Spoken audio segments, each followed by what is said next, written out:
అందరికీ నమస్కారం. నేను మీ అబ్బాయి నాయుడు. ఇప్పుడు నేను మీకు చెప్పాలనుకున్న అంశం ఏమిటంటే, విజయసాయిరెడ్డి అప్రూవర్గా మారతాడా అంటే మారే అవకాశం ఉందని చెప్పచ్చు. ఎందుకంటే రాష్ట్ర రాజకీయాలలో ప్రతిపక్ష పార్టీలు గత కొన్ని రోజులుగా మారుతున్నటువంటి పరిణామాలను బట్టి మారే అవకాశం ఉందని చెప్పచ్చు. గత కొన్ని నెలల ముందు విజయసాయిరెడ్డి వైఎస్ఆర్సీపీ పార్టీకి ప్రాథమిక సభ్యత్వానికి రాజీనామా చేయటం జరిగింది. నేను ఇక ఏ పార్టీలో చేరను, వ్యవసాయం చేసుకుంటాను, నన్ను జగన్ తీవ్రంగా అవమానించాడు, నాకు పార్టీలో విలువ లేదు, అటువంటప్పుడు నేను పార్టీలో కొనసాగటం కష్టం, మనసు సంపుకొని ఇన్ని రోజులు పార్టీలో ఉన్నాను, రాజశేఖర రెడ్డి వైఎస్ఆర్ ఫ్యామిలీ మీద ఉన్న ప్రేమతో అభిమానంతో ఉన్నాను, నాకు అన్ని చాలా పదవులు ఇచ్చాడు, కానీ జగన్ చుట్టూ ఉన్నటువంటి కోటరీ వలన చెడ్డ పేరు వస్తుంది అని చెప్పి పార్టీ ప్రాథమిక సభ్యత్వానికి రాజీనామా చేసి నేను ఇక రాజకీయాలకు దూరంగా ఉంటాను, ఏ పార్టీలోకి వెళ్ళను అని చెప్పడం జరిగింది. ఇది ఒక ఆశ్చర్యకరమైన పరిణామం అని చెప్పుకోవచ్చు. ఎందుకంటే వైఎస్ఆర్ ఫ్యామిలీకి ఒక మూల స్తంభం లాంటి వాడు విజయసాయిరెడ్డి. ఎందుకంటే వాళ్ళ కుటుంబ ఆడిటర్గా ఉంటూ రాజశేఖర రెడ్డి గారు ముఖ్యమంత్రి అయినప్పుడు అనేక కంపెనీలు జగన్మోహన్ రెడ్డి ద్వారా పెట్టించి అనేక విధాలుగా కొత్త ఎవరికి లేనటువంటి ఆలోచనలతో పెట్టుబడులు సేకరించి ఓవర్ నైటే అవి షేర్ మార్కెట్లో విపరీతంగా దూసుకొని పోయి ఒక మంచి స్థాయిలో జగన్మోహన్ రెడ్డి కంపెనీలన్నీ మార్కెట్లో నిలబడ్డాయి. అవన్నిటికీ మూల విరాట్ విజయసాయిరెడ్డి. ఎందుకంటే అటువంటి ఆలోచనలు ఎవరికి రావు. ఇప్పుడు ఆడిటర్లు చాలామంది ఉన్నా కూడా వాళ్ళకి అవన్నీ తెలుసు, అవన్నీ వాళ్ళకి రావు. కానీ ఎవరికి రానటువంటి కొత్త ఆలోచనలతో విజయసాయిరెడ్డి జగన్మోహన్ రెడ్డి ద్వారా కంపెనీలన్నీ పెట్టించి వాళ్ళ ఫ్యామిలీని ఆర్థికంగా ఒక స్థిరమైన స్థాయికి తీసుకెళ్ళాడు. సో తర్వాత జరిగిన రాజకీయ కారణాల వల్ల ఏదైతేనేమి కేసులు పెట్టడం, దానివల్ల దాదాపు 11 సిబిఐ కేసులు, అనేక ఈడీ కేసులు జగన్మోహన్ రెడ్డి మీద బుక్ కావటం, కేసు ఫైల్ కావటం, 16 నెలల పాటు జైల్లో ఉండటం, ప్రతి కేసులో కూడా జగన్మోహన్ రెడ్డి A1 అయితే A2గా విజయసాయిరెడ్డి ఉండటం, ఇద్దరూ కలిసి కూడా దాదాపు 16 నెలలు జైలు జీవితం, వాళ్ళిద్దరితో పాటుగా కొంతమంది నాయకులు, కొంతమంది అధికారులు కూడా జైలు జీవితాన్ని అనుభవించడం జరిగింది. ఆ పరిణామాలన్నీ ప్రజలందరికీ తెలుసు.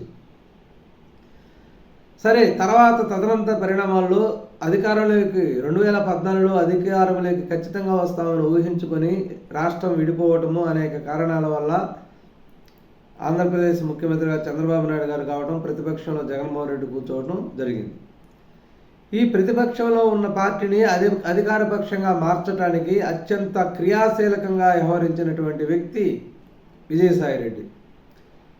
కేంద్రంలో ల్యాబింగ్ అయితేమి, అనేక ల్యాబింగ్ చేత అధికారంలో ఉన్న పార్టీ మీద కుట్రలు చేయటం కానీ, కొత్తగా ఏర్పడినటువంటి రాజధాని అమరావతిని వాళ్ళకి ఇష్టం లేకపోవటం వల్ల దాన్ని విచ్ఛిన్నం చేయడానికి కానీ, అక్కడ పని జరగనీయకుండా చేయటం వల్ల కానీ, అమరావతికి ఎవరు లోన్లు ఇవ్వకుండా చేయటం కానీ, కేంద్రం నిధులు ఇవ్వకుండా ఆపగలగటం కానీ, అనేక రకాల కుట్రలు కుతంత్రాలు చేయటం, ప్రజలకు అబద్ధాలు చెప్పి వాటిని నిజాలుగా నమ్మించటం, ప్రజలను ఒక రకమైన మేనియాలోకి తీసుకెళ్ళటం,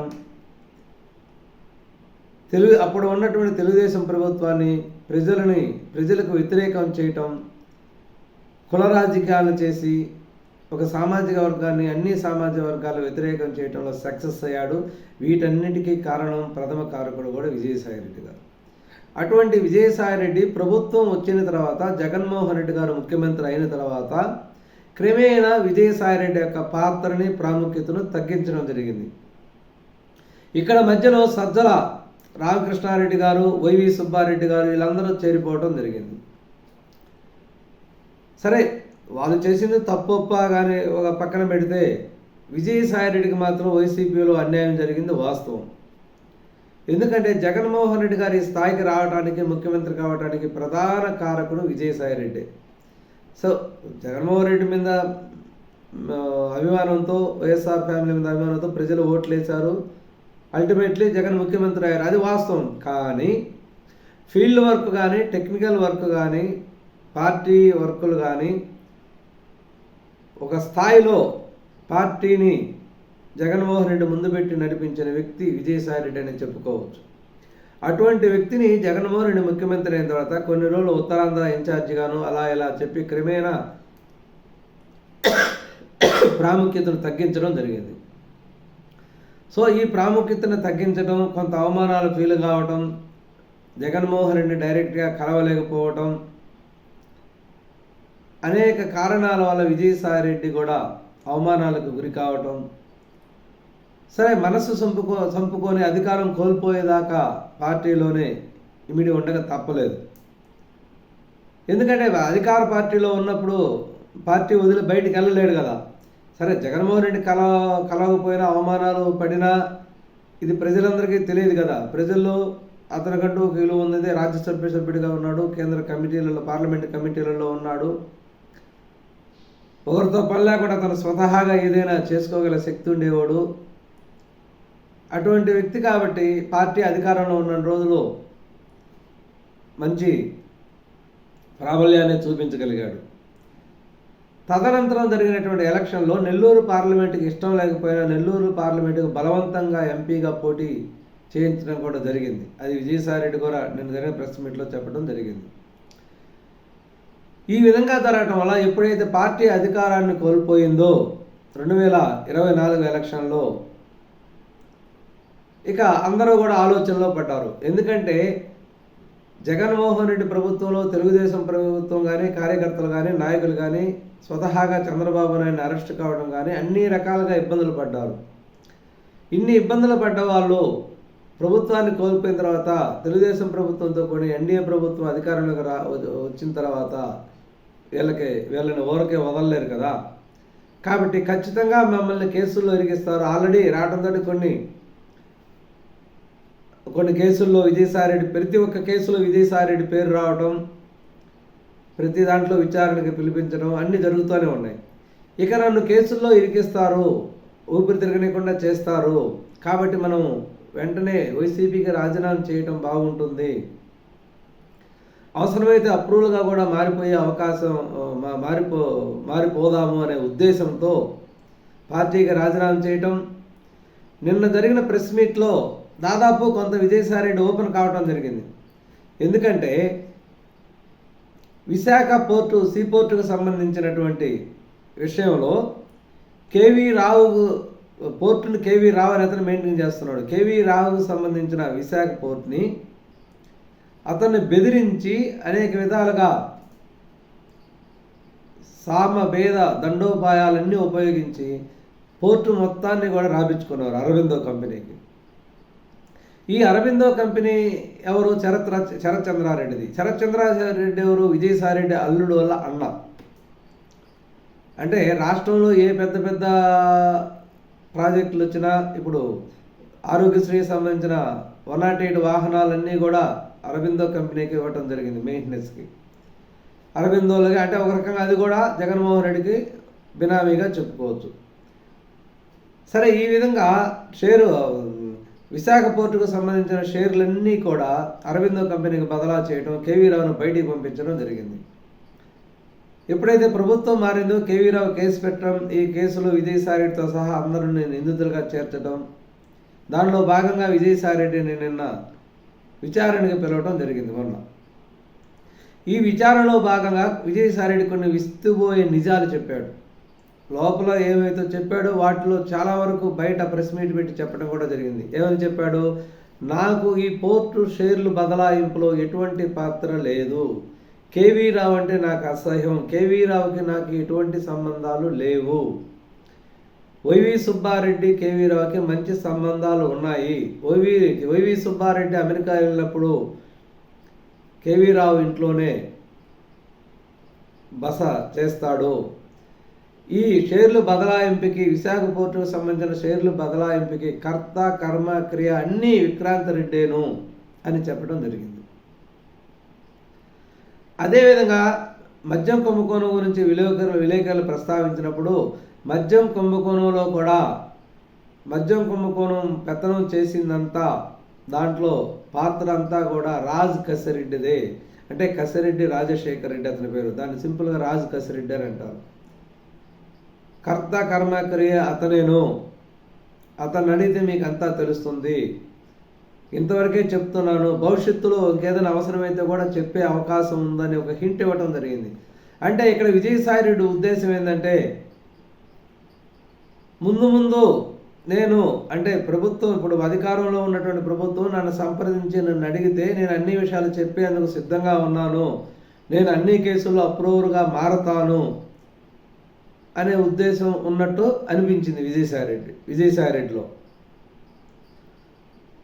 జగన్మోహన్ రెడ్డి నాలో మార్పు రాలేదు, జగన్మోహన్ రెడ్డిలోనే మార్పు వచ్చింది. నాకు ఇంతకుముందు భక్తి ప్రేమ వైఎస్ఆర్ ఫ్యామిలీ మీద జగన్మోహన్ రెడ్డి గారి మీద ఉండేది. ఇప్పుడు భక్తి ప్రేమ దేవుడి మీద ఉంది, వెంకటేశ్వర స్వామి మీద ఉంది. నేను చాలా అవమానాలకు గురయ్యాను, అన్నీ సహించాను. జగన్ చుట్టూ ఉన్నటువంటి కోటరీ ఎవరు జగన్మోహన్ రెడ్డిని కలవనీయదు. జగన్మోహన్ రెడ్డిని కలవాలంటే వీళ్ళకి లబ్ధి చేకూర్చాలి అని కొంత లోగుట్టంతా విప్పటం జరిగింది. అంటే ఇంత స్థాయిలో ఉన్నటువంటి విజయరారెడ్డి, అన్నిట్లో నెంబర్ 2గా ఉన్నటువంటి విజయసాయి రెడ్డి ఎందుకు ఇలా బయటపడి మాట్లాడని ఆలోచించినట్లయితే, అతను ఆలోచించింది ఏంటంటే, జగన్మోహన్ రెడ్డి ఇంకా మారేటటువంటి అవకాశం లేదు. ప్రభుత్వాన్ని కోల్పోయినా కూడా జగన్మోహన్ రెడ్డిలో ఎటువంటి మార్పు లేదు, అలా పాత పద్ధతిలోనే ఉన్నాడు. మనం అప్పుడు లేని ఉన్నాయి అంటూ చెబుతూ చాలా అబద్ధాలు చెబుతూ ప్రజలను ఏమార్చి మనం గెలుపొందాం. ఎందుకంటే ఇతరులు తప్పు చేసిన వాళ్ళు కాబట్టి దాని లోగుట్టుంతా వీళ్ళకి తెలుసు. అంటే వీళ్ళు ప్రజలను ఒక అబద్ధాలు చెప్పి ప్రజల్ని నమ్మించేటప్పుడు దానివల్ల ఫలితం వాళ్ళకి వస్తుంది. తదనంతరం వాళ్ళు ప్రజలు దీన్ని తెలుసుకున్నారు, ఈసారి మనల్ని నమ్మరు అని కూడా వాళ్ళకి అర్థమైపోయింది. కాబట్టి జగన్మోహన్ రెడ్డికి ప్రజలు నమ్మేటటువంటి అవకాశం లేదు. జగన్మోహన్ రెడ్డి టైంలో ఎటువంటి అభివృద్ధి చెందలేదు ఆంధ్రప్రదేశ్ రాష్ట్రము. కాబట్టి భవిష్యత్తులో కూడా పార్టీ అధికారంలోకి వచ్చేటటువంటి అవకాశం లేదు. కాబట్టి మనము వైఎస్ఆర్సీపీలోనే ఉంటే ఇబ్బందులు ఎదుర్కొనేటటువంటి అవకాశం ఉంది. మనం రాజీనామా చేసి బయటికి వెళ్ళిపోతే కొంతవరకైనా మనం ఈ కేసుల యొక్క తీవ్రతని తగ్గించుకునేటటువంటి అవకాశం ఉంది, కొంత భవిష్యత్తులో సేవ్ అయ్యేటటువంటి అవకాశం కూడా ఉందనే ఆలోచనతోనే విజయసాయి రెడ్డి ఆ విధంగా ప్రెస్ మీట్లో చెప్పడం జరిగింది. దానికి ఇంకా బలాలు చేకూర్చే అంశాలు ఏంటంటే, ముందు ఒక మంచి సీనియర్ నాయకులందరూ కూడా వైసీపీలో ఉండేటటువంటి అవకాశం లేదు. ఎందుకంటే ఉదాహరణకి నిన్న అసెంబ్లీలో బొత్స సత్యనారాయణని విలేకరులు మధ్య కుంభకోణంలో సూత్రధారి మొత్తం కూడా రాజ్ కసిరెడ్డి అని అంటగా, అవును దీని గురించి మీరేం చెప్తారని అడిగినప్పుడు విజయసాయి రెడ్డి చెప్పినటువంటి రాజ్ కసిరెడ్డి మీద చేసినటువంటి ఆరోపణలని మేము సమర్థించము, వ్యతిరేకించము అని అన్నాడు. అంటే అది నిజమేనని మేము సమర్థించే అవకాశం లేదు, ఎందుకంటే పార్టీలో ప్రజెంట్ కీ రోల్లో ఉన్నాడు కాబట్టి సమర్థించేటటువంటి అవకాశం లేదు. అలాగని వ్యతిరేకించడం కూడా లేదు. అంటే అతను వ్యతిరేకించలేదంటే, ఇప్పుడు బొత్స సత్యనారాయణ దాన్ని కానీ వ్యతిరేకించినట్లయితే ఇంకా ప్రశ్నలు ఎదుర్కొనే అవకాశం ఉంది. దాంట్లో కూడా విలేకరులు కుంభకోణంలోకి లాగే అవకాశం కూడా ఉంది.